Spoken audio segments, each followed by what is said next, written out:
Hello. I hope everybody had a magical Monday. Welcome into another edition of the Opening Kick. They have not kicked us yet. Me and Smoke are here to stir up some more stuff as always on this beautiful Monday evening. How are you doing, Mr. I'm Smoke? unkickable, man. You can't kick me. You I ain't can't a kick- ball. I'm unkickable.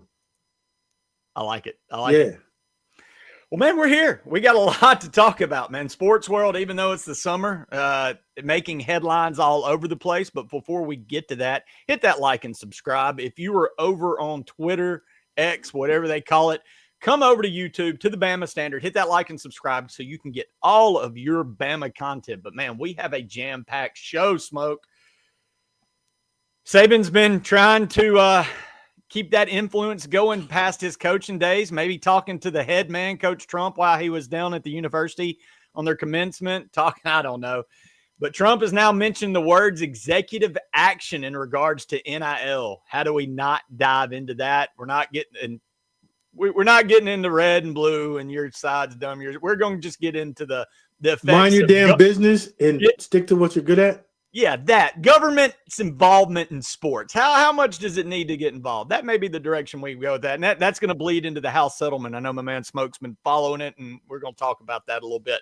Also, fantasy football, is it dumbing down fans? I think I may be taking this too far. I've talked to a few people since I saw this title, but a list came out this week of top 15 quarterbacks. And yeah, it triggered me. It did what it was supposed to. It got me talking, but I sent it to Smoke. I'm like, this list is stupid. But then I realized it was for fantasy football. I thought it was just a ranking of quarterbacks, but it did bring up a greater point that I kind of hit me last year about fantasy football and the way it makes fans think about the actuality of players. So we're going to discuss that. Can I raise my hand in a quick 20-second timeout real quick, Pettey? Of course. Do you play fantasy football? I hadn't in like a decade, and I picked it back up this year. So, yes, well, the fact that you sent me over the list and you didn't look through it, you might have answered your question yourself. Yeah. Well, I didn't see at the bottom. Well, it was the list, and it was NFL, and it didn't say anything, but in fine print at the bottom, it was like fantasy football ranking. And it's like, man, they put that in Micro Machine. Hey, man, reality football, fantasy football. I would have looked at it because I'm a reality guy, and on that list is like BS. Just like when you sent it over to me, I'm like, what? Hey, leave fantasy. Live in it. Keep going. I'm sorry. We're gonna talk about that. Is there a distinction? Is there a line between the fantasy and reality of football? And then finally, we're gonna keep our segment going. SEC burning questions for teams going into the fall. Tonight, we're gonna likely touch on Kentucky because let's be real, there's only so much you can say. What's going on in Aggie land with Texas A&M and Coach Elko? Tennessee, they've had a lot of shakeups. Smoke has had started a lot of fires on the internet the last few weeks on his thoughts on Rocky Top. And then we're going to finish with Texas. If you're not paying attention, living under a rock, a kid with the last name of Manning is taking over in Austin. And we're going to discuss it, man. Is that the biggest question? That might not even be the biggest question for Texas, but we're going to get to that and all that good stuff tonight. So stay tuned, lock in, have your questions rolling. Let them going for Smoke. I know Tan's already up in there. Curtis Freeman, Roll Tide. Latoya is always Roll Tide. Oh, Neil H., that's a new one. Roll Tide. What's up, man? Welcome into the show. Get those questions going. But before we do, let's give a little love to the people who keep the lights on, and that's Lamstone Company, realrockstone.com. Check them out, of course, after the show. But if you're building that dream home and you've wanted that beautiful natural stone to get that castle look, now's the time. Go to realrockstone.com. They're located in Aniana, Alabama. They're one of the oldest, most trusted sources in the state. And tell them we sent you using the promo code the Bama Standard to receive 10% off your purchase of stone. Hard to beat 10% off stone. Give them a call today after the show, of course. Yeah, I can beat 10% with 100%. That ain't hard. Just put another zero on it. Smoke. I wanted this isn't our major topic, but it's one to get the crowd warmed up on. You know what, Pettey? Typically, I jump off the top rope but from our conversation earlier this morning, you were up in arms about how you really and truly feel about one Abdul Carter getting denied twice. He got the stiff arm, the Heisman on the 56 by LT, and then even Phil and his boys said, nah, you can't have the double sticks, bro. So what's your thoughts on this entire, should numbers be unretired after being retired. See, that's where you just threw a curveball on me, because my initial thoughts were, I think retiring numbers as a general is dumb. Like, okay, do a ring of honor, put their name up there and put their number beside it. And I was telling you, Smoke, and you sat in that locker room, you looked at it. One of the things I think Alabama gets right is, I mean, you start retiring numbers, have lesser numbers to work with is one problem. But you could double up numbers, bro. So you're fine. But I do think there's a neat element. And you walked in that Alabama locker room when you got that 4 jersey, you walked up to your locker. You're not just playing for the team, the teammates, but then you realize all the guys that wore that 4 before you are written in that locker in gold. All the legends that so you're kind of, I feel like that's kind of a neat thing that Alabama does. So I'm not a big fan, because again, but I'm not going to lie, you threw me a curveball today, and I'm going to let you run with it. But no, I'm not a fan of retired numbers, but you made a good point about Mr. Carter. And what was my initial statement to you, to Petty, if you even remember that eloquent way that I said it to you? Well, if you've done things that elevate a franchise, you made a franchise to a level that you were bigger, you were the name, the face, not just for a moment in time, but for a long moment in time. There is an honor in that, and they should retire your number. And if that is the case, some knucklehead that hasn't proven anything shouldn't be asking for him to unretire it. Well, you know what? Abdul Carter's a daggone good football player. Taking, what was he, the 3rd pick overall this year to the Giants, behind Travis and Cam Ward in the NFL draft. But when you go to a franchise like the New York Giants, before you even walk into the building, you should already understand what these 2 letters mean. Lawrence Taylor, LT. Like, that name sits by itself without anybody else, irregardless of whatever you do in that organization, will ever eclipse that. The guy made 2 positions famous: the outside linebacker position and the left tackle position. The blind side. And he only played 1. The impact of Lawrence Taylor on defense, if they wanted to change the defensive MVP in the NFL to the LT trophy, I don't think anybody would disagree with it. So the fact that we have young players and young people not understand like the impact of tradition and just the respect of some names, like in order to put yourself in that same conversation and want to don that same number, like it's almost impossible for you ever to eclipse all of the impactful plays, awards, even memories that LT has left in New York. And I think there's sometimes whenever you have heroes and you have legends as such, you leave them alone and you put them on a pedestal, Mount Rushmore, whatever you want. But they deserve their flowers and you just leave it alone.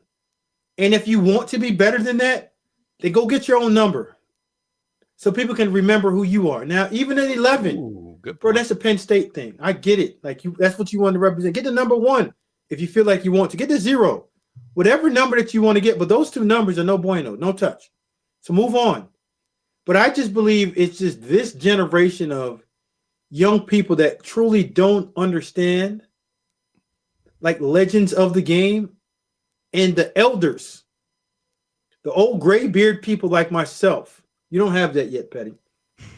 Because I won't grow. Need to educate our young people on just understanding how to humble yourself and just having respect without disrespecting the game. Go ahead. I see Curtis Freeman jumped up. No, he's agreeing. He just said, Curtis says he should have never asked him in the first place. Smoke is right. Earn the respect. And that was the point I think you made that was that I really kind of dawned on me. And then you start thinking about it. Man, you're asking them to unretire a number. You do realize the pressure you then put on yourself to live up to, because you're now telling them that you're going to live up to one of the greatest football players. The fact that you call in LT and just say, hey, you know what, LT? You know, the steps and the doors that you've opened for myself as an outside rush end, I appreciate it so much. And I just want to say, hey, man, thank you for opening those doors to New York. And I hope in due time that I can even come to an 1/8 of what you've done in history. I mean, there's another guy that played defensive end for the G-Men that's also in the Hall of Fame that I don't think he ever asked LT for his number. No, his name is the Gap. Strahan took 92 and made it his own, didn't he? Like, yeah, so I'm so like that threw me for a loop because I thought that Abdul had a little bit more to him than that. It's a little more. Yeah. And any player that, because I know somebody asked me the other day on another show, a burning question about should Troy Aikman's number for Nico come out as well, being retired for UCLA? Absolutely not. No. Like, regardless of what we think about the player, like, I think it's okay to write your own book and have your own imagery of greatness around you instead of trying to replicate that with somebody else's number. Whenever they hear 56 at any outside linebacker, the only person that we think about is LT. When I hear 58 at outside linebackers in the history of Kansas City football, Kansas City Chiefs football, I'm thinking of my guy, BB, Derek Thomas. That's right. No, double nickel at Bama, it's Derek. But also my classmate, Kenny King, wore it. But see, that brings up. When we put the jersey on, we knew that there's a certain level of expectation that you have to live up to this. Well, and that kind of brings, I agree, don't ask if it's been retired, but I also don't fully agree with the deal of retiring numbers. I did like you do the Chucky Mullins thing at Ole Miss. That kind of stuff makes sense. Kid dies on the field, injured dies playing the sport for you. That's kind of crazy. But I want you to discuss it because you were about to touch on it, Smoke, so I didn't want to interrupt you, but a question kind of pertained to it, and you were in the locker room. What is the number legacy like at Alabama? Is it different for every number? How does that? You know what? We never think about like the number legacy because we're all educated on the first day you sit in the locker and you understand the number that you got. Like every one of the legends that's worn that number, you know who they are. So whenever you do get the opportunity to meet them, your first conversation is respect. I appreciate everything that you did before me. I hope that I can live up to this number. That's it. And you move on and you understand the importance of it. But not one time did any of us for I can't speak for my classmates or my teammates. Did we ever think we're going to play so well that this number is going to be retired? We're like, bro, we're just a part of our 4-year process. We're going to do our best to make sure that this number looks great. And the next person that gets it, I hope they do the same thing. But if I went to Alabama and there was a number retired, I would have never once in my life asked them to take a legend out of the rafters to come down. Like they put them up there for a reason. Leave them alone. Do you think is a number that should be retired at Alabama? No. Not even DTs? No. Right. I mean, that's a whole nother conversation that and the reason why I wouldn't say like Derek's, because I would want Derek to get his flowers while he was living. Oh, great. Yeah. You see what I'm saying? Yo, absolutely. And then you start going into the conversation and then what about this guy? What about that guy? It's like, how do you quantify? So what's the criteria? What's the cutoff? Yeah. It's easy for me with LT 56. It's easy, bro. We ain't never seen another one like that before. Like he's a one-off. Michael Lewis wrote in the book The Blind Side that LT's impact on the game, and you said it impacted 2 positions, but not only to the point the blind side tackle became the second highest paid position in football as a result of what LT and the highest paid guy on defense is the outside linebacker, like your edge rusher. That's why I see like Myles Garrett, the highest guaranteed number for non-quarterback. Who made that famous? Well, there you go. and again, so great talk, but man, let's get to it. Saban is apparently still trying to exert his influence. Reggie White, the Minister of Defense, retired by Green Bay and Philadelphia, very much deserved. Saban talking to Trump. He don't like the way this football's going, Smoke. And Trump mentions this weekend or Friday, I believe it was, that he may enact an executive order to fix college football and NIL. My question is, first of all, we've got this like landslide case going on in California that could curtail any kind of executive action and what kind of effect that would have. But my question is what is this posturing to do something else, like maybe get Congress talking about it? Because if you really break down the nuts and bolts of an executive action, and again, I brought up and I know you're going to talk into it, but if you're not paying attention, Claudia Wilkins, 75-year-old California judge who's about to retire, has a big stake in what could be happening in college football. And why I say that is because you're talking about federal law and state laws being enacted and employment laws that you see in places like North Carolina, Pennsylvania, and all this, that when like an executive action can't supersede certain employment laws. So, I mean, it's crazy. It's madness. So, Smoke, explain this to me like I'm 5. Can Trump? I mean, what are we doing here? Is this a man? You're trying to give me a lot of credit, bro. Huh? You're trying to give me a lot of credit on me trying to explain the United States president and the greatest college football coach coming together and getting briefed real quickly. And the first initial answer is, I'm going to get an executive order. So I don't even know if the person that's trying to execute this executive order even understands the full ramification of what he's trying to do. I get where Saban is saying there needs to be a cap on NIL. But in my question to anybody, I thought this is an uncapped society that we live in. What you earn is what you keep. Capitalism, right? That's what I thought. I thought that, I mean, there's no restriction on how much a coach should make, is there? There's truly no restriction on what an NFL quarterback can make, right? Outside of what the salary cap is. You get signing bonuses. So I think somebody said this. I think this is a Band-Aid that we're trying to execute and put on this wide open wound that needs stitches and need to go into like surgery and have some deep thinking instead of just throwing out another quick fix to a problem that has multiple layers. And I believe that Coach Saban does understand that this does have multiple layers to it. And it's going to take some time with some really and highly level thinkers and deep thinkers in a room to be able to come up with a strategy, and it's an overall concept that makes it fair for everyone. Because I believe if you do it one way and everyone's saying, okay, well, this decision got passed or this order got executed without having players being represented in this room. Like, who's representing the players? Who's representing the coaches? Who's representing the collective? Who's representing the university?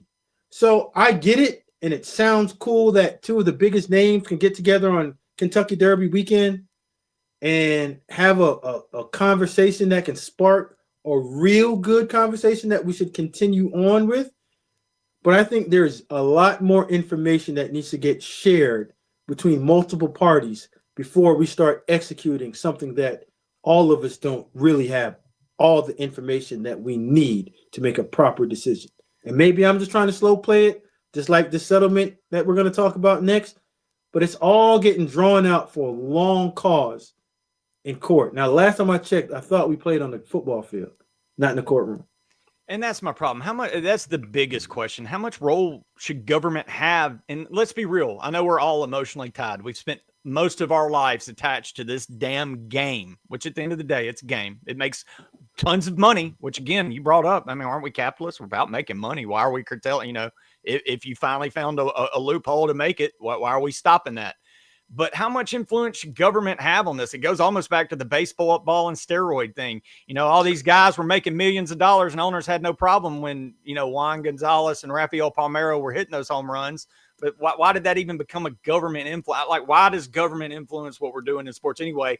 And again, when we're already got this House settlement that's going to legislate the caps on NIL or try to put somewhat of a cap on it and look at it. And I think there's a $600 mark. Now, if it goes over 600, they're looking at the true spirit.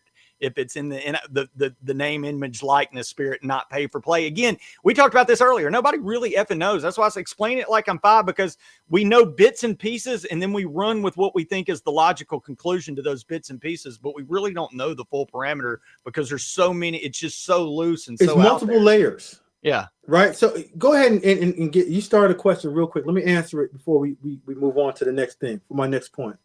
Which one? The one I started? That's a good point, but how far? There we go.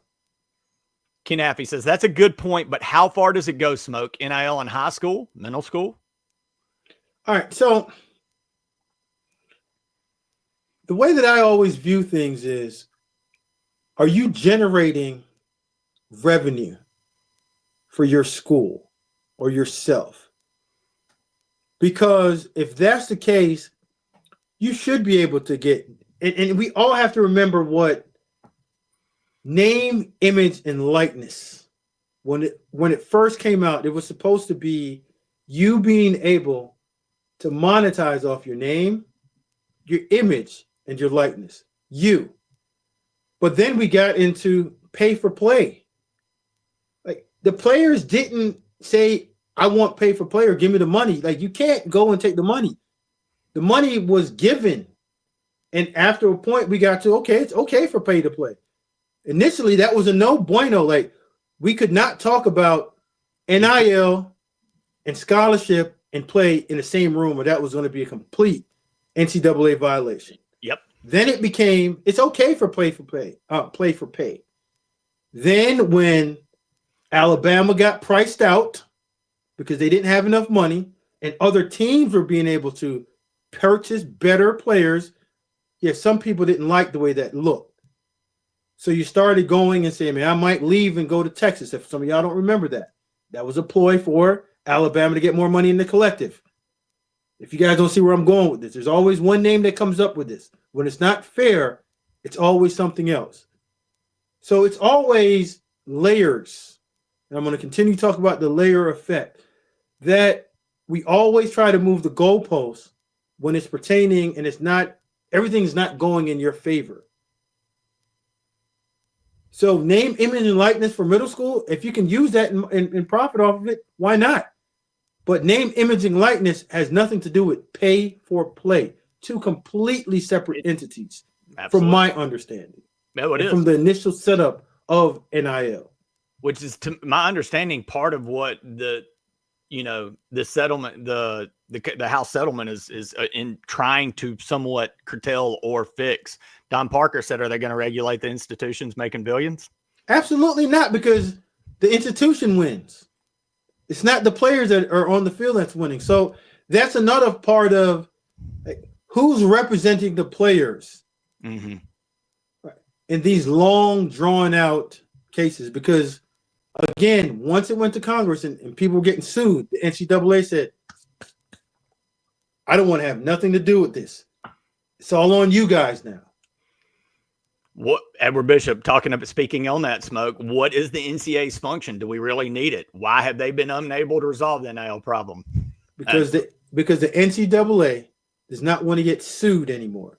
So they took it completely out and said, hey, it's an institution player deal. Like, you don't even have to sign the letter of agreement anymore. It's between you guys. So you guys talk about how you want to do it. Our hands are up and we're getting out of it. If the president and Nick Saban wants to talk about it, let them go ahead and do it. But the second that you start going into all that, there are multiple layers that's going to come in. And I don't have CBA, unionized, state employees. Now you're going to have a salary cap. Now you're going to have to undo all of the books that you've been covering up, all the billions that you've made. And there's the Daniel Petteys and the Smoke Dixon, the Terry Jones, the Marvin Constance. Do we get paid for work that we did in our past? Well, that's one of the, I know they're looking at, again, a part of this congressional deal there is back pay. So are you getting back pay, Smoke? Yeah, I'm good on the back pay, man. I've done well enough. I'm solid, bro. They keep it moving. Just set it up for the guys that are coming down the line. Just make sure that it's right, because you're going to sit there and ask for back pay. I know one thing: unless you can afford to go to court all the time, man, stay out of court. Yeah, and with the House settlement, you were speaking on, there was one settlement that took the teeth away on the pay for play, where that's when the NCAA said, okay, we had Abrams, or I can't remember the name of the player that won the settlement, Abrams versus NCAA, some name, where basically the deal was it was on the pay for play. It kind of ended it in that regard, where they had no teeth in it. So at that point, they were like, and even like the agents that's so-called drawing up these contracts, like it even with Arkansas and Tennessee somewhat wants to sue Nico and Madden to get a percentage of their money back. But that money's spent. Yeah. And there's nothing legally binding those players to pay any of that money back. Like when you look at those contracts, it's like a month-to-month lease. Like that's on you if you gave them the money. Money gone. I talked to some legal heads to tie this back all in, Smoke, and this you love it. You love the smoke screen aspect of it. You talk about it a lot with the NFL draft and what teams like to do. And I guess a bigger question, and this guy said, I think a lot of this, the executive order talk is a smoke screen, really, because Saban was appealing to Congress recently. Congress would be the ones that would actually have to write stuff that would change federal and supersede the federal employment laws and all that stuff. So, I mean, it's still a long, drawn-out process, but it almost seems like this is step one to get it talked about. And then get it in Congress's ear, get that going, and then that's the next step. It's a gentle nudge. It's Nick Saban doing exactly what Saban's always done. The same way that he got the rules changes for Lane Kiffin's operation of his offense. Being able to get the referee to stand over the ball so you can come on and get your defensive player switched out and substituted so you can match personnel with personnel. If the offense switched a personnel, you have to give the defense the time to come back.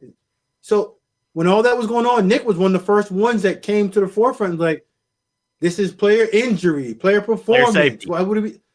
And he brought that to everybody, and everybody's like, oh, yeah, it makes all sense. Rules changed 2 years later. He did that several times throughout his career where he would dangle something in the summer, and then a year or two later, you see rule changes. I'm going to Texas because Texas has a bunch of money. That Alabama kitty got really, really heavy, and players weren't leaving, and collective got really nice. You know, these facilities aren't up to par. You know, facilities up to par. So whenever there needs to be a change, I get it. Coach Saban always is in the forefront of it, and I get what he's doing, and he understands it. But like I said from the beginning, this is multiple layers towards this. This is just the beginning. And before the executive orders are adjourned and everyone writes on it and this is what's going to happen, I think Nick is just saying, people, we have to open our eyes up to see exactly where this game that we all loved and made a lot of us like a ton of money and helped our livelihood, that the fans are the ones that are truly suffering from this. And if you look at the stadiums for spring games, like you didn't see the amount of fanfare like you've always have. And it has to do something with the lack of continuity, the lack of knowledge from player to player. Like you don't know who's going to be at Ole Miss next year. You don't even know who's going to be there after this weekend or this week. You're supposed to have your roster stamped, but I mean, a kid can graduate and say, I might jump in the portal. No, Smoke, I knew who you were. Like, I got to, like, that's the deal. Freshmen get there, you learn the recruiting class, but you don't learn the guy. But guess what? 2-3 years there, he's still there. That's that name I followed from recruiting. Oh, I've heard some stories about what he's done. You do get to know him. And then by that, you know the 3 deep on the roster because you've been learning these kids over 3 and 4 years. There's no way to learn the starters when they're changing the way they are. Bro, I remember, and I'm going to go down here real quick. Hopefully there's like I don't know if guys remember this, like the programs. Like I have Javier Arenas' program. Oh, yeah. We used to be able to go through it and like see the names. And like my in-laws and all the fans used to go through it and read up on all the players. Your high school letters. You ran track. Yeah, and that's where you got to know there'd be a feature player every week. And that's what separated college from the NFL. 100%. Because at minimum, you knew that you were going to have one of your guys from your neighborhood, from your high school, from your community, from your state on the team for the minimum 3 years. The only thing that you were worried about is if he's leaving early for the draft. That's right. Right? But now you're looking at it, you're like, do I even really need to know him? Like high school recruiting conversations, it's like, it's going down. I even say it all the time. Like, if he commits today, Yeah, he's going to either decommit by December when the money changes, or within a year or so, he's going to hit the transfer portal. So just tell me 2 years from now exactly who I need to see or I need to talk about. But the high school thing, he ain't going to be there. Likelihood, not high. Yeah. And the super freaks like me would get Athlon. So you just didn't know your team. You knew the starters at LSU. You knew the starters all the way down to Kentucky just because you loved it. I can't keep up with Alabama and Ole Miss these days until maybe game 3. I know who the second. Maybe really. No, you have to wait until game 5 because once you get 4 games in, the 5th game is when you burn your shirt. And if you haven't seen this year, the UNLV quarterback from last year opted out just so he could not burn that shirt. Burn that shirt. There you go. You got to make sure they get there. You got to get them there now. God, it's so crazy. Bro, I'm telling you. And that's where this whole house settlement thing has kind of gotten all the head coaches and the general managers. Go ahead and answer this question right here. Ephraim made a comment about facilities don't matter much anymore. It's how much I get paid, boss. No, you're dead on. There used to be a day. Guys.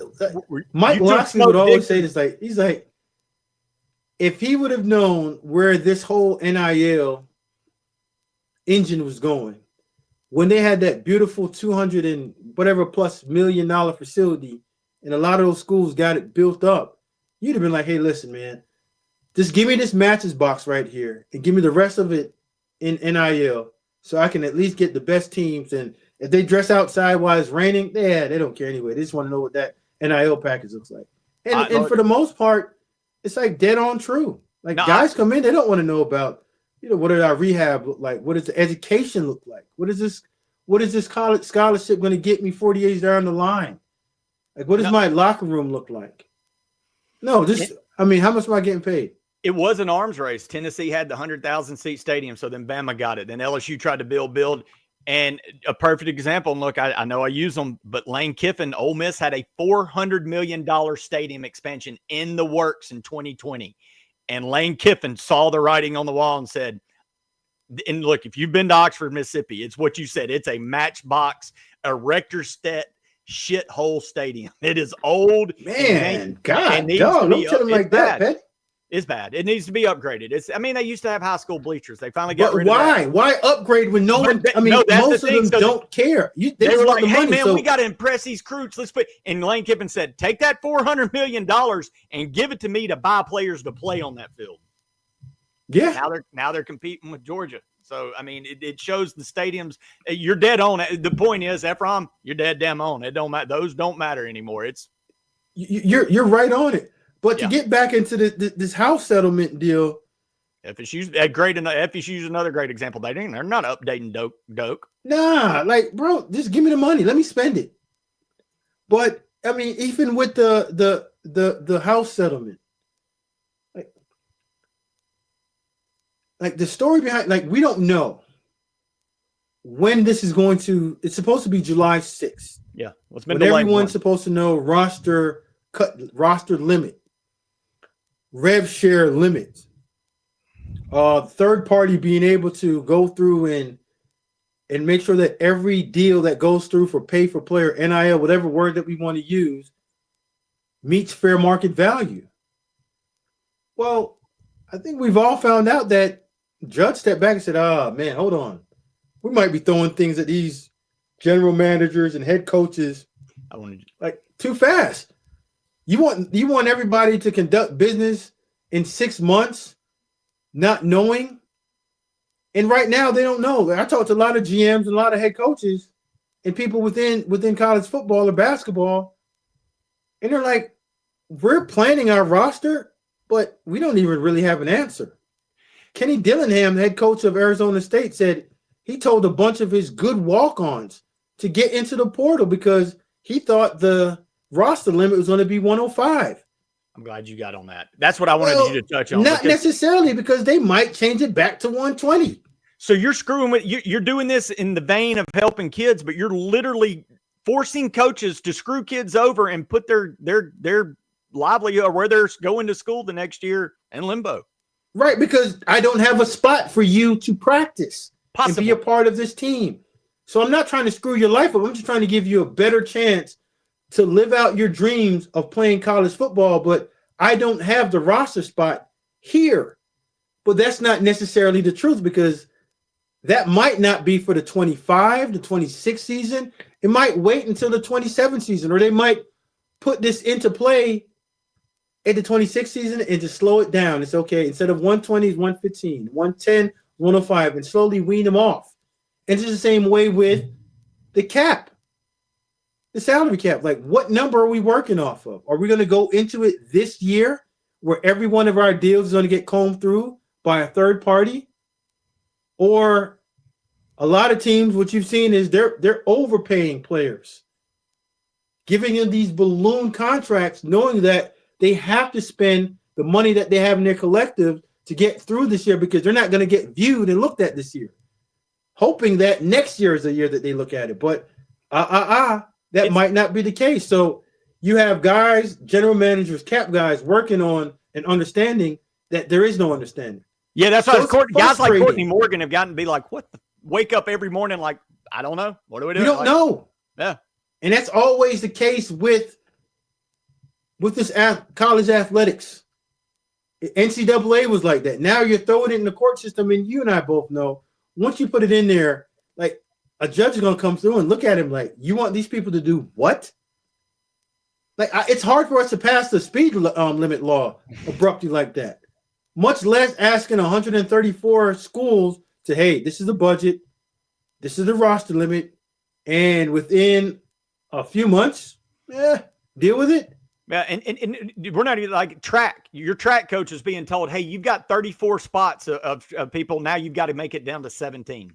Correct. Now you have to juggle your roster. Yeah. Am I going to keep the middle distance, long distance, or sprinters? So to me, it's unfair.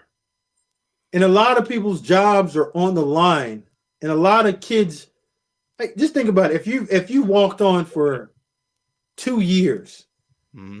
and in this year, you're saying, you know what, I might have a chance, if I do a pretty good job, to receive a scholarship because I put my time in. And I know that Coach Pettey's always rewarded the best walk-on their last year or so with a scholarship.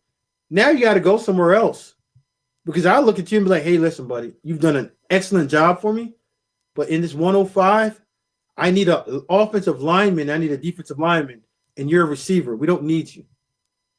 It's not that you're not good enough. I just have enough scholarship receivers that we can make it through practice without an extra body, because our extra bodies need to be O-line, D-line, because we can't find big guys. Yeah, man. So you just sent away one of the guys that might receive a scholarship down the line, or give you one of the best looks that you've ever had, and one of your better guys for your program. Like, I had a walk-on, Wayne Bacon, got drafted in the 6th round. Turned out to be a pretty good football player. Daggone good football player. But if he was thrown into this scenario, in this matrix, like, Weezy, you got to go play somewhere else. Wayne don't get drafted 6th round by the Atlanta Falcons. No. He doesn't have – so it's – It's to sum it up, it's a tough situation. Yeah, I mean, for everybody. How about Dabo Swinney?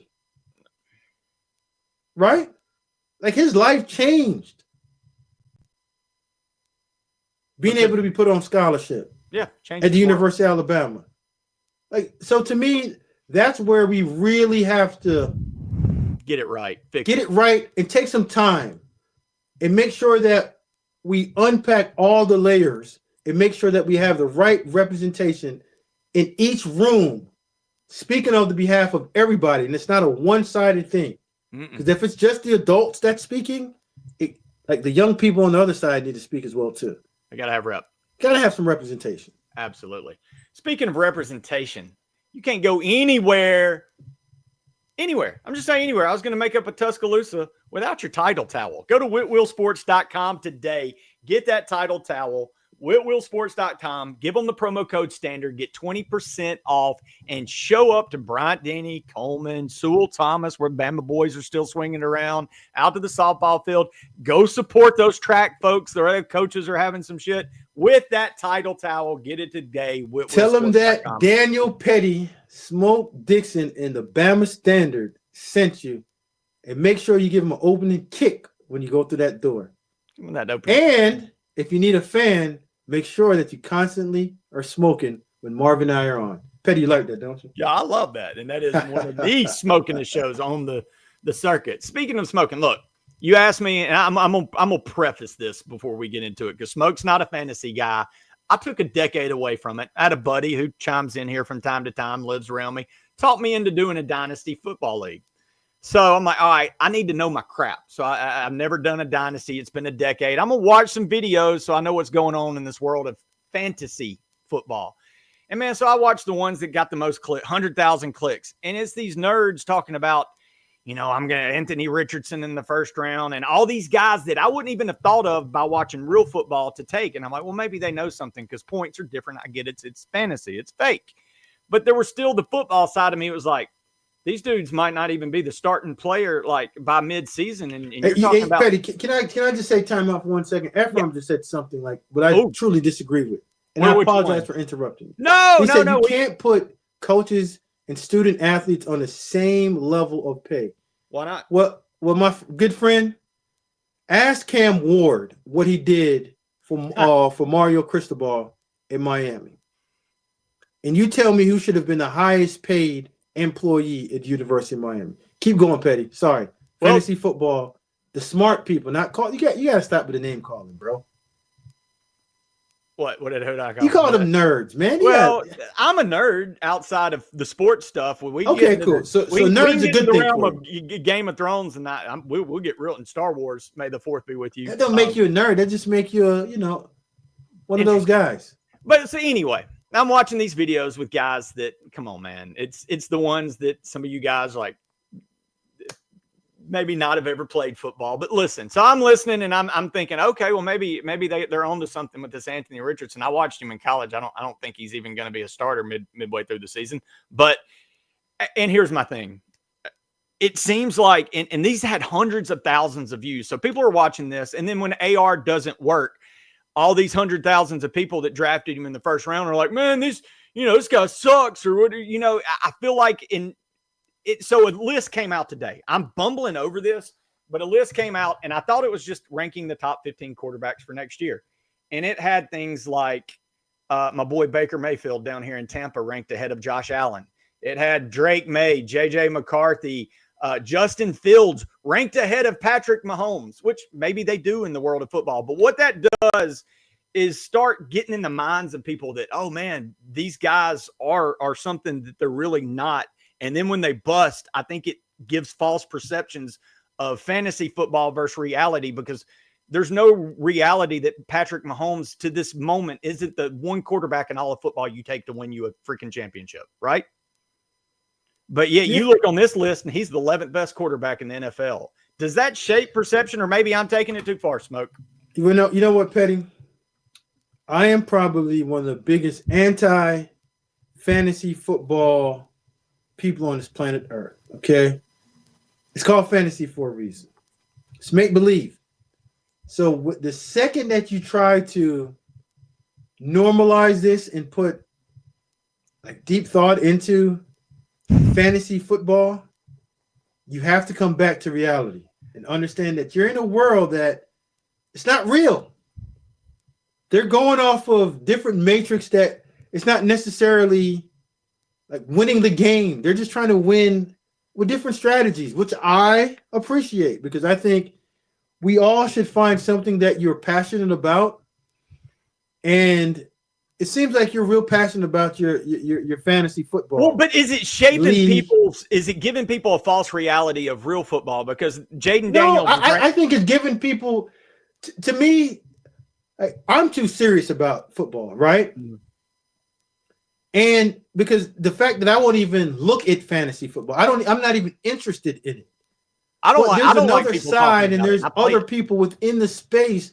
That's their reality, and that's the reason why they watch the game. It's just like people that bet on games. I don't bet. I don't know anything about over, under, plus, minus. I don't know anything about that. But I do understand that's one of the reasons of many why people are interested in watching an event. So I give them their just due. I give them their grace of saying, on Monday mornings, they can go into their league and say, hey, I'm the fantasy league champion. It sounds good. You just won't have One Smoke v. Dixon management involved into that, because all we do on the Smoke v. Dixon management crew is we set up and we operate in the space of collegiate personnel. Tap into that. I'm one of the best. Yeah, maybe that's it. And we were going to touch on it quickly. This wasn't going to be a long talk of it. Maybe it actually is bringing fans into the sport. It's interesting, bro. Stop playing with it and go win it, man. I haven't done it for a decade. I jumped back in it, and so I haven't watched all this YouTube madness, and I just felt like, man, sound like a sore loser, Petty. These people have a really Petty sound like a sore reality. Loser. Huh? Sound like a sore loser. Oh no, I actually had. I think Don Parker said you're a sore loser. Tough as Nail said sore loser. Who else? Kenny said you're a sore loser. The chat is just going up and down. Fire is just saying sore loser. I don't think a champion speaks the way that you're speaking right now, Pay. I think you got. I did get bounced in the first round of the playoffs. You know what? You know what? I'm gonna throw a flag on you. Okay, 20-second timeout. Because what you were saying to me, I caught the drift of it late. Nah. But I picked up. You uncovered the real problem. I unpeeled the onion and got to the core of it. Okay. These people that you're calling nerds, they're way wiser than you are. And you thought going into it because you know a lot about realistic and real life football, that you can enter into the fantasy world and dismantle the fantasy crew. But the fantasy crew smashed you in the first round. So now you feel like, because you have a public forum and a platform, you can come and speak about the great people of fantasy football. But you know what, Petty? I'm going to stop you right there. Today's not the day. We're not going to allow that. Haters come in many forms, but today you came into Petty. I went in cocky.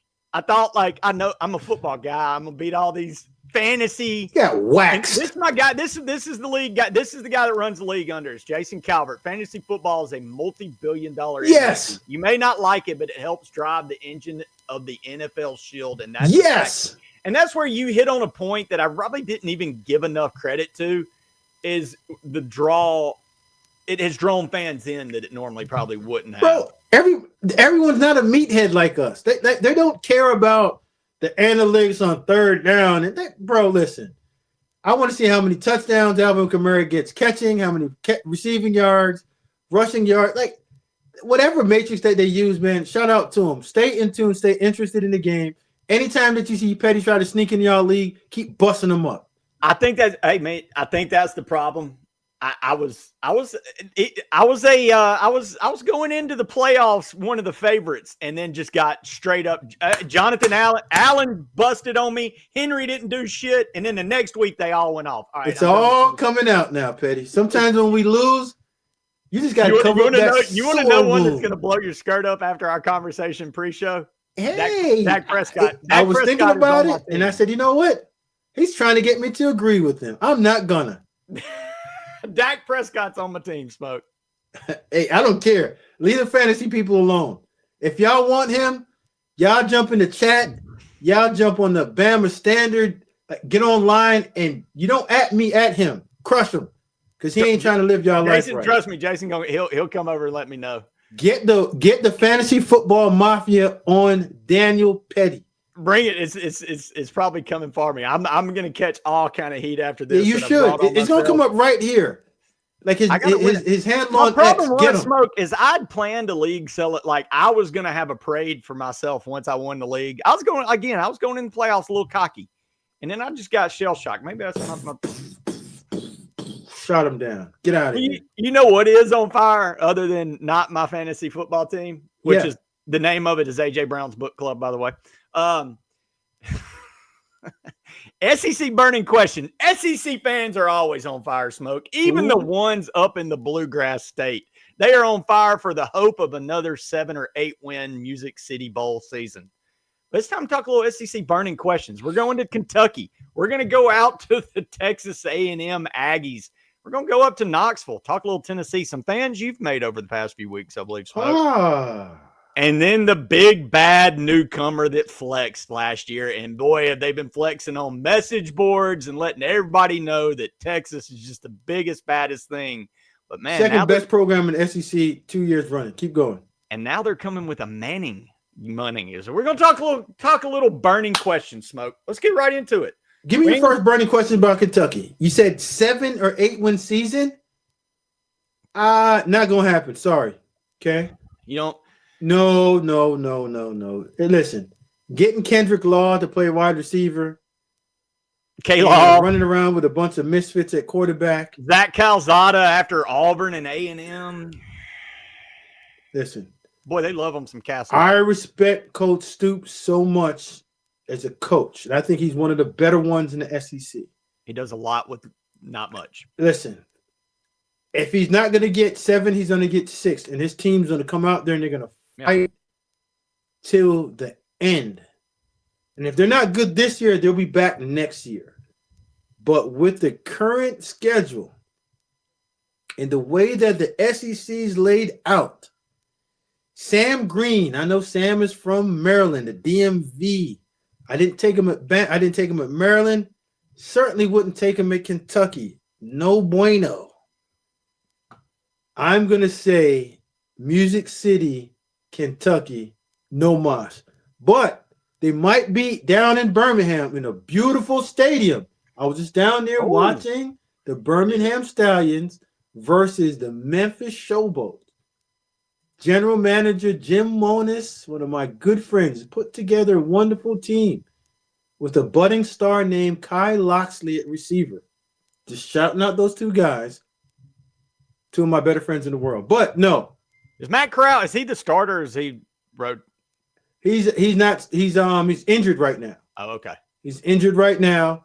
And they're going through a little turbulence with my guy, Coach Holtz out there, trying to figure it out. But like I said, if you want to go to a good event, they put on a very good show in a beautiful stadium. Listen, I don't even want to think about Legion Field anymore in comparison to that. The setup is amazing. Across the street from restaurants, hotels, the heart of Birmingham, you got Top Golf over there. Bro, I'm telling you, they did it right. Trent Dilford, listen, you got to get some W's, my boy.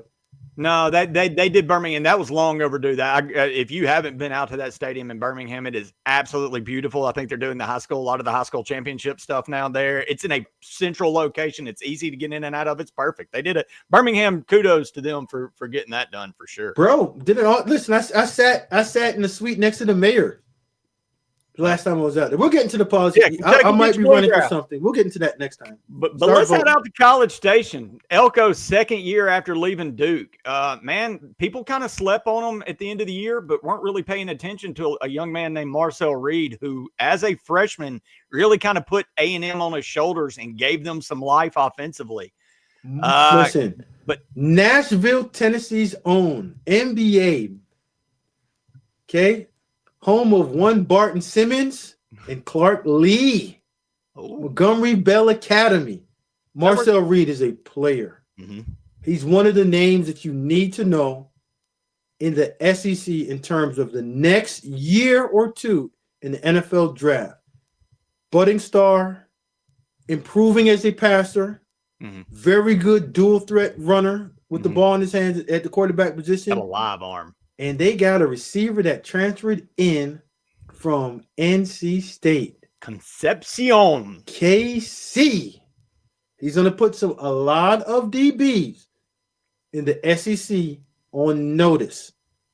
One of my sleeper teams. Coach Elko, I didn't think you could do it year 1. You surprised me. Year 2, I would not be shocked if they're not knocking on the door of the last few weeks conversation of getting in the college football playoffs. Very good job in the transfer portal. Coach Elko's done an outstanding job of implementing his culture in 1 year into that place. Gig 'em. Love it.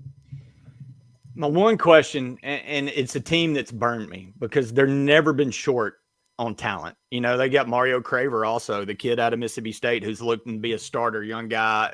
Amari Knobloch after Texas finally lands. Will he ever do anything? But he's penciled in as a starter. Give him a chance. You got a chance. Yeah, I mean, but and you know what? I got one name for you.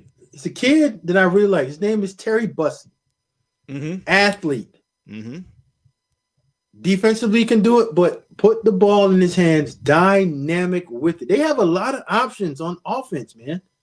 I think that's my question, though, Smoke. I've been burnt so many times on A&M because they're loaded at talent, but it just seems like they find ways to lose a game to Arkansas that they shouldn't, or it's just weird. They find, and now that Texas is there, that's been the thorn. They finally got away from them, and now they're back, and Texas comes in, and we're going to talk about them in a minute.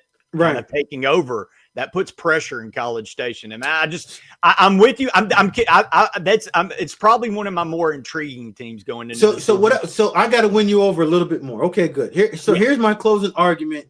Okay. Towards getting you on the other side of the fence, because right now you're straddling. I don't like straddling. Okay. What I would say is, over the last few years, minus Johnny Manziel. And Kellen Mond was there when he did his thing.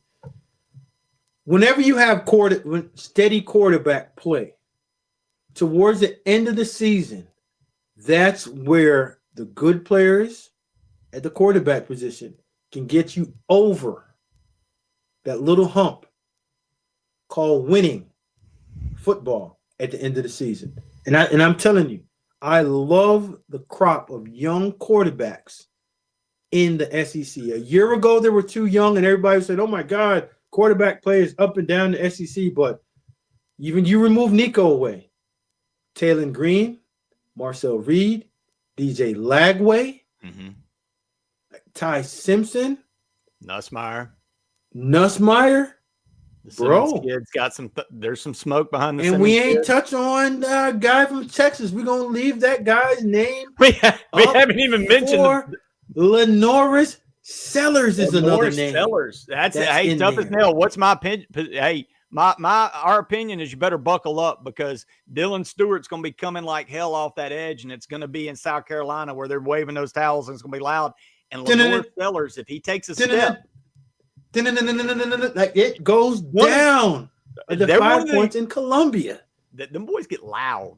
Man, listen, one of the best game day environments. Absolutely. Cock-a-doodle-doo. Where are you? Sellers could be a problem this year, but this isn't a South Carolina, hey, man, let's get out of here with 12, 14-point win. This is a buckle up your chin strap. Bro, Georgia might have one of the worst quarterbacks in the SEC. Hell yeah, I'd take Shapen at State over the kid at Georgia. I ain't gonna say that, but they're in the conversation of the bottom third. But about the same. In the conversation of the bottom third. I'm not disagreeing. I'm not agreeing, but they're not in a worse situation than Tennessee. That leads us to Tennessee with Joey Aguilar. We sent Nico to UCLA and traded him for Aguilar. Bad trade. It's almost as bad a trade as the Atlanta Falcons giving up a first-round draft pick of next year. Might be one of the most loaded quarterback years, and everyone's going to be trading up in the first round. They gave it away for a Tennessee guy, James Pierce Jr. But, hey, listen, Tennessee fans, if you guys want smoke, I'm here. I don't think you guys want it, but, hey, let me tee it up, Smoke. The question, and I reached into the Tennessee pockets here. It's not just Nico. It's experience across the board because if you watch that NFL draft, you saw Squirrel. You saw Tennessee receivers going off the board. You saw defensive linemen going off the board. Tennessee's replacing more than just running Nico. back. Running to Dylan Sampson, who, good Lord, I mean, that kid's going to be defensive lineman. So the question is, man, you're replacing your quarterback. You're replacing James Pierce is a game changer at defensive end. You're replacing serious game changers with guys who don't have the snaps. Is Tennessee in trouble this year, Smoke? Or have they? But if you haven't been paying attention, they've been recruiting like Tennessee did back in the 90s under Fulmer. So I mean, So the same thing that we talked about A&M, same thing that we're going to talk about Tennessee. There's talent, right? Talent level at the quarterback position. The most important position on your football team. They might have one of the worst rooms, if not the worst room in the SEC. Now, it's hard for anyone to tell me, and I'm not the wisest guy in the room. I know you and everybody else are like postgraduate guys, PhD, master level guys. I'm just a guy out of Montgomery County, Maryland, a la Jamaica. I don't know if I'm really bright, but I do understand that if you get rid of one of the best and you trade for one so not so good, I believe that you are 8-9 win team at best with your best, hoping that if your best played really well, you get into 10s. Your best is not there anymore. Jake Merklinger, George McIntyre, and one Joey Aguilar. I don't think you're running those guys out in front of Kirby and the boys and putting fear in anybody's heart. Sorry. I don't think they are, but I think Tennessee's schedule outside of Texas and maybe or two of that sets up about as good as anybody's schedule in the SEC you could hope for. And with Great. that, I knew you were coming with that. Huh? I know you were coming with that. See, you're always coming at an angle trying to fool the people out there. What we're going to do right now, Petty, we're going to roll off that schedule that you pulled up on your computer, and we're going to go wins or loss, okay. W or L. Let's go. First game. At Syracuse. Or is that a neutral? I think that may be neutral. Is that in Burnt? I'm giving them a W, man. Okay. I'm giving a dub. How about Fran and the boys drumming you? I'm going to say an upset. Fran Brown, W. All right. I've got them at 1. You've got them at 0. East Tennessee State. Oh, they're back. They're even 1-1 for the season. Right. Let's go. Georgia, L. UAB at home. They're back even. That's 3 for me. 2 for you, 3 for me. Mississippi State on the road. Listen, they're on the roll now. They're 3-2. They're rolling. All right, wait. I've got them at 4. You've got them at 3. Arkansas at home. I think they get Arkansas this year. L. Taylor Green outplays them. Sorry. I've got them at 5. You've got them at 3. 3-3. At Alabama. L. Boy, that's gonna piss off. I'm really gonna catch it for that one. Sorry, Jason. At Kentucky. They got a W. 6. Oklahoma at home. John Mateer and the boys drum them. Next. Heupel's not losing to Oklahoma. That's one he's gonna circle every year. He's gonna get them at home. Okay, you tell who you running out there, Jake or George or Joey? Which one? Pick one. Probably George by then. Oh yeah, George, the true freshman. McIntyre's gonna be my guy in burnt orange or in orange by then. Mm-hmm. All right, New Mexico State. Yeah, that's a W. That's it. All right, how many you got? 5. I got 8. Florida at Florida. Florida always gets their ass. They were really good last year, and they barely escaped Florida. Billy and the Sunshine Boys are gonna bust them up. Vanderbilt at home. I'm giving them that one. And okay. So I'll take Oklahoma or Vanderbilt is the difference in 8 and 9 for Tennessee. All right. And you got them at 5 or 6? 7. Okay. Yeah. I mean, you think Clark Lee and Diego Pava and an outstanding job that Barton Simmons in a sneaky, really good portal class is going to just let Tennessee on their down year beat them like that? I'm going to say absolutely not.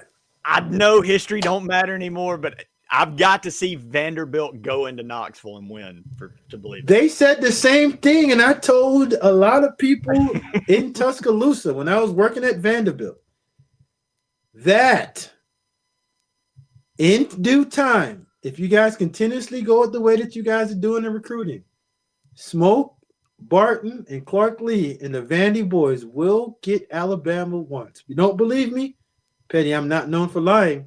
Nope. Call and ask. I said it, and it happened. I was there. So we shall see. Going into a game with Diego Pavia, I don't know. I'm taking Diego over everybody in that. Man, Tennessee you are absolutely. You're a Diego guy. I'm not a Diego guy, but I'm not the guy that turns the ball over like Joey. George, you don't know anything about. We don't know. Let's figure it out. But I'm just telling you, man. Clark Lee and the boys. Clark Lee. I love it. Clark Lee. We're going to call him Clark Lee and the boys all year. I'm a Clark Lee fan. You made me a fan of his before the season, and hard not to cheer for what he's doing at Vanderbilt. But look, there's no denying what Sarkisian in Texas is doing since entering the SEC. And look, man, you can say what you will. They got a schedule that was a little manageable by SEC, but they took care of it. You still got to beat the Floridas. You still got to beat the Georgias of the world. And they didn't do that. But the question is, Smoke, is the biggest question. You kind of brought up a retooled defense, but I mean, come on, let's not hide from it. There's a Manning that is now, no doubt, there's no Quinn Ewers, there's no debate. There's another Manning starting in college football. Can Arch Manning live up to that insane last name on his jersey? I think so. I mean, he's been doing that all his life, right? Yeah. It's not like he just unearthed himself yesterday. He did it in high school. The few opportunities given in collegiate games, he's held up pretty well.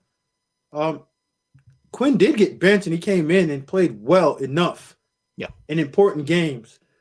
But take away what they're going to do on offense. And I don't want to lesser the importance of how impactful that Arch is going to be towards this Texas offense and overall team.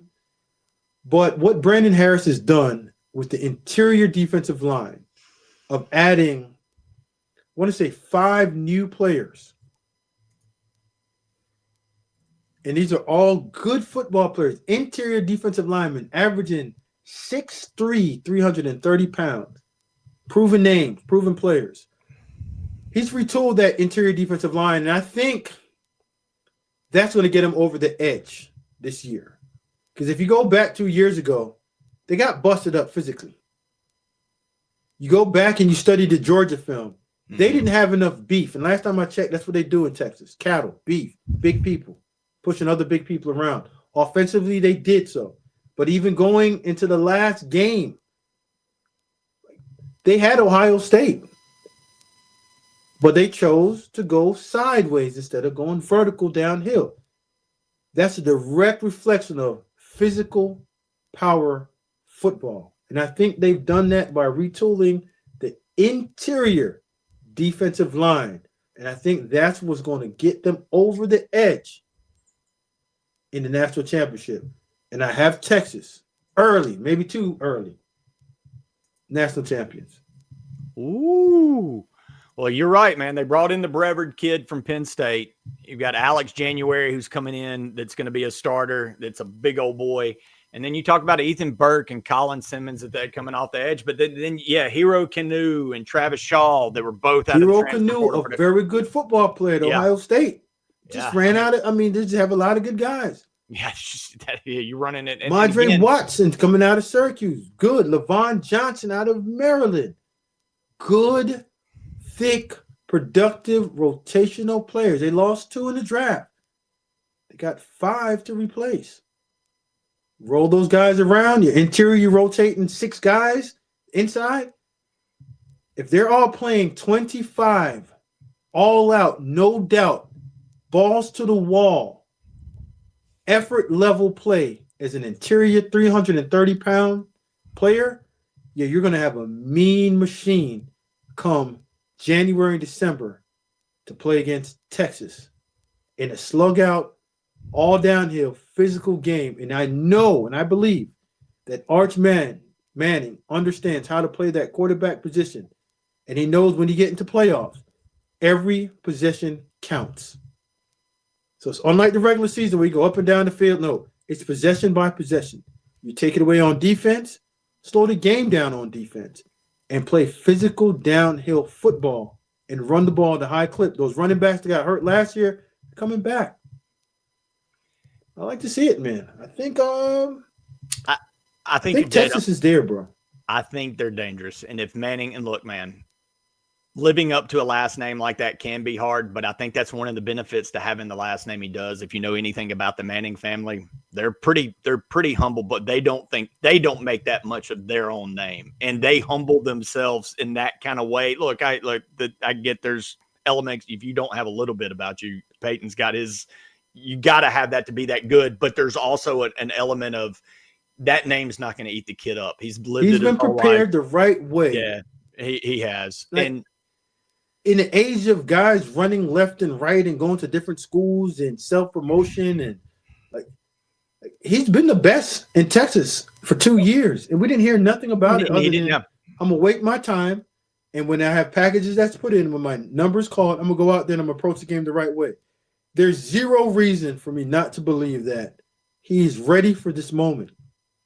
And even if he plays well enough to be the first overall pick, depending on the organization, he might just sit down and say, you know what? There's more than I need to learn about this game before I put myself out there. But I think he's in prime position to take this, again, bull by the horn. I know it sounds cliche-ish, and go with it. But this is the guy that Sarkisian can put all of his hopes and all his efforts into him, because the last guy was every week he was hurt. And it's hard to plan when availability is not your best ability when we're talking about Quinn Ewers. But, hey, Pettey, we got a bunch of good questions. Yeah, we got a bunch of good questions. And I'll be honest, as a Mississippi kid, you hear you grow up with the name Manning. There's Jesus and then Manning. Man, Eli, you ain't hear about no other Manning. No, but you heard about Archie. No, actually, my look, buddy. Uh-oh, here it comes. Here it comes. Here comes the Manning. You grow up in that state. Again, I believe in Eli. There's Jesus and then Manning. No, homeboy. Like, there was a guy before Eli. There was actually one before him named Cooper. And all our dads. I believe in Coop. Now that Cooper's here, once he gets here, he's going to play receiver. And then his brother, Peyton's going to come, and they're going to play together. Well, then Cooper got hurt, and then Ole Miss got put on probation. And what we didn't know is how good of a damn man Archie Manning was, because if he was like the rest of us lunatics, you're going to Ole Miss regardless because that's where I went. You're going to I'm gonna say it ain't Ole Miss. I'm going to say it's Coach Crutch. You go where it's best for you. And I'm going to say the quarterback coach at Tennessee is the reason why Peyton went to school there. Oh, 100%. And I'm going to say that quarterback coach at OC became the head coach at Ole Miss. And that's why Eli. That's why they hired him. They hired him to get Eli. They weren't going to miss him. So I'm going to say it's less about Oxford. Great place to be, I guess. I don't say I want to ever hang out there unless it's a Saturday. No, I can tell you the whole story of why Peyton Manning did. Oh, go ahead. Story time. Well, first of all, Cooper got a spinal injury and didn't play anymore. He's openly said, if Cooper never gets hurt, I would have gone anyway. The Mannings, they've got an insight to Ole Miss. Ole Miss was about to go on the second worst probation since SMU's death penalty. They got 2 years no TV, 2 years no bowls, scholarships cut to 15 for 4 years. They were getting gutted. And not only that, they had a lame brain coach that named Billy Brewer, that knew that a kid named Peyton Manning was out of New Orleans throwing the ball all over the place, and he hires an offensive coordinator that runs the veer. Eli looked at his son and said, son, I love you. I played at Ole Miss. I'm a legend there. Go make what the best decision for you. And he did. At that time, Tennessee was it. Look, I love you, Bama, but David Cutcliffe was a great offensive coordinator, was innovative for the early 90s. Philip Fulmer was recruiting at a different level. They took Tennessee. And you got to give credit to Archie at that point for not forcing his son into a horrible situation that would have been just career, not suicide. He still would have gotten found. Suicide. But it would have been career college suicide for that kid. Yeah. And he let him go to a better place. And that's why, look, even as an Ole Miss fan, when Arch came out, you want Arch to go to, hey, man, we wanted him.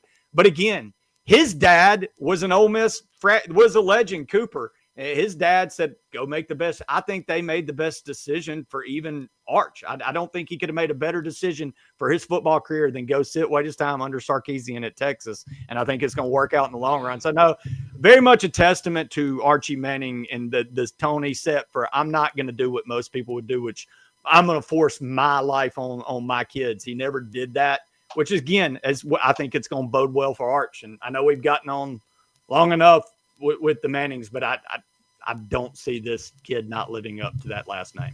I believe in Eli. I love me some Eli, though. Oh, I know you love him. Me and Smoke go back and forth. Eli, Dak, all that. Good I don't go back and forth with nothing. I just tell you that Dak's career is better than Eli's. It's not hard. Is it better than Secretariat's? Tough as Nails said, is he the best athlete of all time? Smoke, I don't know if you know this. The Kentucky Derby ran this weekend, and every horse in the damn race was an offspring of this one. Oh, you don't want me to get into the offspring and DNA? Yeah, you don't want me to get into that because two of you guys' favorite and greatest athletes of all time, they haven't reproduced anything worth talking about. Are you talking about Michael Jordan's DNA? No, I didn't say that. You did. No, I'm just asking. All I'm saying is you did. I didn't. I'm asking. I'm just asking. I just know about how it goes when you reproduce. Let's ask that. Studs reproduce studs. Is a horse an athlete, Smoke? Yeah, why not? It's an animal. So hey, Pettey, I'm an animal. You're an animal. Okay, we just got real. We went. There we go. Tough as nails. What are y'all's about? We talked about that one. Tough as nails says, "Is Jaden Daniels the best QB in the last 10 years?" Ooh. In the last 10 years? No. I mean, he don't fall on like Josh, Patrick, Lamar. No, I mean, you're talking. Yeah, you're talking. It's tough as nails. This is what I'm gonna tell you and what I think you should do. I only talk about quarterbacks after year 2. First year rookie, nah. Just like when we sat down, we talked about CJ Stroud's the next coming of greatness. You have to give NFL defensive coordinators at least a year to plan and take away everything that you do well. And I want to see what happens when you play left-handed and everyone knows your tendencies. Can you play outside of that? Ooh. And I think he's a darn good football player, but the best quarterback in 10 years, I'm going to say no. He has a lot to prove. And I'm going to say no for now. No doubt. It's not even a debate because of what Mahomes has done. I mean, Mahomes has done something. Look, Mahomes is debatably the best quarterback to ever step on a football field, and he's still playing. Burrow's done. But I'll say this, man, and I got to see the kid play live. And when you see him live and spin it, you get to see things different, like you talked about at Vanderbilt. And I remember watching Jaden Daniels 2 years ago throw 35, 40-yard dimes to the corner end zone route, which is a straight-up NFL route. Like it wasn't – coverage was right there, and it was a place that, I mean, he was pinpointing that. And I kept looking at my dog. I was like, that's an NFL throw. That's an NFL throw. But my one fear with that kid was he took so many hits in college that almost got him damn murdered. And like, you do that in the NFL, your career lasts about half a season. And, man, that's the one thing. He figured it out. He didn't take the hits his first year. His first year not as much. He's not – yeah. I just still think, and this is just my belief, 1 year in the NFL is not doing it for me. If that was the case, Robert Griffin III should be in the Hall of Fame. Go ahead. Yeah, right. RG3 is a great telltale for like, hold on. Yeah, but potential-wise, what you've seen of Jaden, does he have that top 3 potential? Potentially yes, but I'm gonna still say I'm gonna take. Gotta wait. Gotta wait for the Josh. Yeah. I'm gonna take Joe, and I'm gonna take Patrick over Jaden. Yeah, and he does some interesting stuff, man. He does some really, really spicy stuff, but great run. And look, this is an organization you're really familiar with, and since the Rippon era, they haven't been. Washington struggled. So for me, it was just so I look, man, I am enamored by coming into an organization that's had decades-long struggles and then a rookie quarterback taking them to a level. He's got the potential. Are you guys forgetting what Robert Griffin III did that 1 year? Because it didn't happen again, so we do forget. You guys, that's what I'm saying. You guys remember that year, he was rookie of the year, and there's a guy named Andrew Luck that was in the NFL. Just giving you a heads up, man. Like, I think he's going to be – I think just give him time. I don't judge rookies off their first year, second year. I'll give you a better answer. But skill set-wise, he's there. You got to do it, though. And I think, skill set-wise, but I agree with you. Oh, man. What is – look at this. I love when he gets the Cheshire Cat grin. That's it right there. And this is obviously a great question for Ephraim. I don't know what it is, so obviously we're about to go deep. Smoke, what is the T-step method? Prime versus Sante Samuel, but Samuel was a stud. I am you can't put T-steps in all capital and put Smoke in lowercase. Come on, man. Put some respect on my name. Daggone it. Either way, I'm a T-step guy. And I think the way that Dion explained the T-step and demonstrated, I don't think that's how I teach it. I don't think that's how Asante plays it. And I don't think that's the way that a lot of people do it. At some point when you're going backwards, you have to come to a transition step.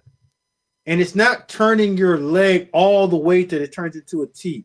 It's really getting your instep in the ground to now stop your momentum from going backwards for you to transition to go forward. Now, Dion says he likes doing a bicycle. Like, I don't know a lot of athletes that can do that. Dion's a one-off. Dion's really good at that. There are a lot of old school guys that were in the 80s and the 90s that did that. That was their way to transition. Go backwards, bicycle your feet around. It's just like I'm saying, run your feet backwards to go forward. What the rest of us have always done was make an instep plant, a directional step, and a crossover to run to change direction. That's for us 3 steps. 1, 2, 3. For guys that pedal, it goes, you don't know how many steps it's going to take for you to go forward. Dion could do it in 1. There's other guys that can do it in 2. But the way that Asante and I have learned it and the way we taught it is in 3 steps. Plant, step, drive. And that's how the T-step is. So, I mean, he made it sound like, oh, my God, who would go and then come to a complete stop by turning your body all the way like this? I mean, the way that receivers break is in a T-step, plant, step, drive. It's just DBs are going backward now with this plant, step, drive. So it's the same way that you transition. It's called a transition step. If it's going sideways or going vertical, you have to be able to transition. As plant, step, drive, some people run their feet in the ground. Some receivers teach that. Some people just teach 1 step, go. So it all depends on what you want to teach. But my preference is I'm a T-step method guy. And I was 100% with Asante Samuels. I think a lot of people crush Asante Samuels, but I think there was a lot of truth to what he said in his statement. Like if you look at his career, like we don't give him enough credit. No. He was an outstanding DB.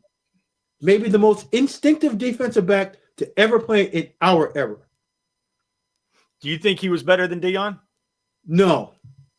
And again, I think that's where everyone wants to say, oh my God, why is he saying that? But you can't just throw him out and be like, oh, he doesn't have an argument. What is he talking about? No, he has an argument. Do I agree with it? No. I wish Champ Bailey would have that argument with time. Now we can get into a serious conversation. But Asante Samuels, if you look at what he said, he wasn't off. He said, look at my numbers in the games that we played. Dion is a one-off. Like, if you study some of Dion's stuff, like, he wasn't the stickiest coverage guy. There was a little bit of stalling in his transition, a little tightness in his hip. But again, Time is the guy that we all looked up to at the DB position. Of course. And what separated Time was elite recovery speed, elite ball skills, elite with the ball in his hands. So again, you could get him on certain routes. But if you ever did make that mistake and put the ball an inch away from your receiver, Time was going to catch it. And it's a good percentage of the time that he's going to put it in the end zone. Because he's just a dynamic runner with the ball in his hand. But so was Asante Samuels. Go ahead. Tough as nails. Is Travis Hunter going to be better than Dion? No shot. I don't think and I wish you would have asked me this question. I don't believe that Travis he can't run like Prime, for one. Well, and I question the size. Like, no. Travis is a grown man now. Is he? Is he big enough? Lengthwise, he's tall, but his frame I don't like. And I'm never going to tell you every DB that I know that can run. Yeah, we run a 40. Even as when Dion came out, Dion ran at 40. Oh yeah, and got up out the building according to his story. But he ran. I'm going to tell you that fast people run, slow people run away from the gun. And I'm talking about the starter pistol for when you're running. Yeah. Right? So fast run, slow people run away from the gun because they don't want to be under that scrutiny that they can't run. Travis might be a 4.5 guy. Might be a 4.6. Now what separates Travis again? When I talk about sticky in coverage, I'm talking about step for step, mirror for mirror in your hip pocket. That ain't his coverage style. And if you watch him versus NFL caliber receivers, do your film study on that and go see what he looks like. But again, rare ball skills and instinct. You're not going to see that on maybe another player again. And his ability when he makes the interception. Homeboy might paint that. But I just want to see him run. He never did, so I ain't a fan. Love the player. You got to run, though. Athletes run. Skilled players run. If you don't run, you're afraid of it. You can't run. Point blank, period. Anybody else can tell them whatever they want. I'm not believing it. You guys will have a conversation with somebody else. I will never take a skilled player if I'm ever a general manager at any level without them running a 40. I got to know your speed, and I'm not estimating it. Take that up with somebody else, not with me, though. I like that. Good spot to end it, Smoke. Man. Yeah. Any more questions? Did we have any that came in last seconds? How?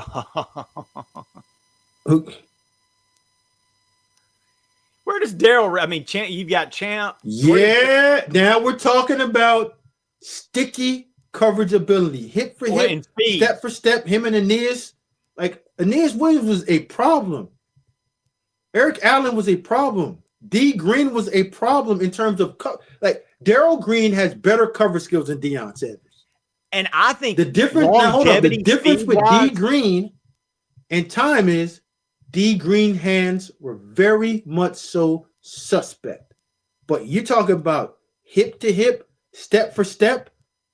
Yeah, D Green might be the stickiest coverage DB of all time. And he can run with you. He just, if you put it out there, he wasn't going to catch it. The ball might hit him in his chest. He's going to drop it for a majority of the time. Winning 40 races is in 15 years into his career. He was still one of the fastest 40s in the NFL. Bro, listen. So I'm glad you brought that up. I remember at practice when I was a general manager at the University of Maryland, Jimmy Johnson, a former Redskin, my teammate, Chris Samuels, we're having an argument about who's the fastest between Champ Bailey, Deion Sanders, D Green. Me being a super duper Deion fan, I'm jumping out there saying time will get him. They said, absolutely not, Smoke. We have never seen D Green ever. You put whatever number of years you want to put behind it, lose in a race to either one of those guys. No, and they used to do that back in those days. And that's one of the things I loved. Like in the Pro Bowl challenges, they would let some of those guys run 40 races. And man, that's the stuff. And nobody ever beat Green. Nobody.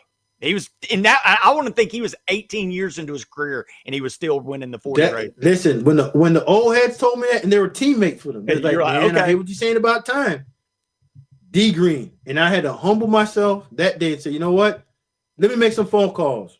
Chris Samuels looked at me and said, Smoke, I was there with all them boys. Jimmy was like, I was there early. And I know D Green when he was young. Chris got him when he was older. Yeah. And all three of those guys were on the team the same time that Big Sam was on there. Big Sam said, man, in his voice, man, Smoke, I'm telling you, dog, ain't happened. I love it. Well, unfortunately, what does have happen is good things come to an end. And with that, follow us. It's been under there. I'm Petty_Daniel on X. Smoke, where can we get you, my man? Man, you can get me. It's coming up. It's coming up. It's coming up. It's coming up tomorrow. Listen, I can't make tomorrow. I apologize. You got some. Hey, man, you got to be a dad sometimes. One of the best athlete in the house right now, my daughter. The best 14-year-old athlete in the house because the baby has something to say about it. My son might have something to say about it too. Track banquet is tomorrow. So I got to show up for my baby girl and support her. I'll be the best dressed dad there, and she'll be the best dressed. Matter of fact, you know what? The Dixon family's going to be the best dressed there. We're going to show up and we're going to show out. I believe that. But you can catch me constantly smoking. You know what, Petty, you know what? I want to know what the chat believes. What should our normal time be? Do they like us better on the weekends or do they like us better during the week? Ooh, that's a great question. Chat, chime in there. Let Smoke, let Marvin know. Would you rather see him on Thursday nights or do you like that Saturday show? I don't know. Yeah, because I think the Saturday show has a little bit of fit. But hey, listen, I'm not going to try to convince like I try to convince you all show long. I want the great people to give me the best advice for free. Data analytics. That's best advice anyway, that free advice. Unless it's Lester Hayes ain't on there. Sorry, my man. There you go. Well, look, check us out tomorrow on the Bama Standard. We got Texas A&M transfer Cam Dewberry coming to the show. Come in with your questions. We're going to talk to him about making the transfer from that uglier crimson to the prettier crimson. Talk about what he's looking forward to for the season and some Alabama football. So check us out tomorrow. Cam Dewberry, 6 Central, 7 Eastern on the Bama Standard. And then we got Herb and Raj's show. If you haven't been paying attention, my man Herb and Raj, two of the – look, man, there's good people in this world, and then you meet people like Herb and Raj. Go give their show some love. They'll be coming on. Hold on. So where am I at on this good people list? It's all good. Listen, Herb and Raj. I get it. Your short arms can't reach high enough. I can't. I got it. Short arms. I got it. I'm above the arms. I mean, there's just no category for smoke. It's everywhere in the atmosphere. Smoke is everywhere in the atmosphere. Curtis Freeman, I like that. Weekend, too much going on. I like it. Nice. Whitwill, one of our sponsor. Nice. Hey, speaking of, before we get out of here, one more time on that title towel, give them promo code standard, get 20% off, but have it in hand for anywhere. You about to be going to the beach. You just need that title towel to impress the ladies with.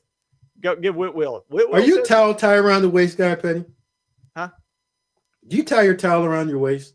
Because I couldn't knot it good enough to keep it up. So at some point you were getting the full show. So I just let it go. Listen, why? How come you can't ever answer a question with something with it not being a perv coming behind it? What was I can't keep it on. I can't keep it tied good. I wasn't good at like those knots on your, like when everybody like tight rolled their jeans. I couldn't do that real good. That's the same method on the towel. And I'm not good. So you didn't know how to taper your legs or your jeans? So you're blaming the reason why you can't like flip your towel? I'll give you a course on that. On tight rolling? I know. I can help you out, man. You've been struggling. I got you, bro. I use a towel as a sweat rag. I hear you, TJ. Yeah, use the towel. Man, just use it for whatever you want to use it, but just use it and go to Whitwill Sports. Tell them Petty sent you. Tell them Petty sent you and with Smoke smiling, giving me hell all the damn way through. Look, Smoke, it's been a great night, man, as always. And more importantly, catch us here on Monday nights with me and my guy, Smoke Dixon. Opening kick, 7 Central, 8 Eastern, every Monday, talking about they don't do that in Jamaica, Petty. we got to get you know what? They've been screaming for us to do an audio version of the podcast. We need to get these numbers up so we can give it to people. Yeah, we need to get the audio going. I had it going for a minute, but we're going to have to. So when you're working out, hitting a bench, or you're running, or you're doing what Petty does, run away from king cobras and alligators while he goes on his little swamp runs. Yeah, you can listen to a great podcast of Opening Kick. You can kick yourself every day of the week, twice on a Monday. Hit that like and subscribe. Check us twice on Monday. Smoke. Catch you next time, my man. My man.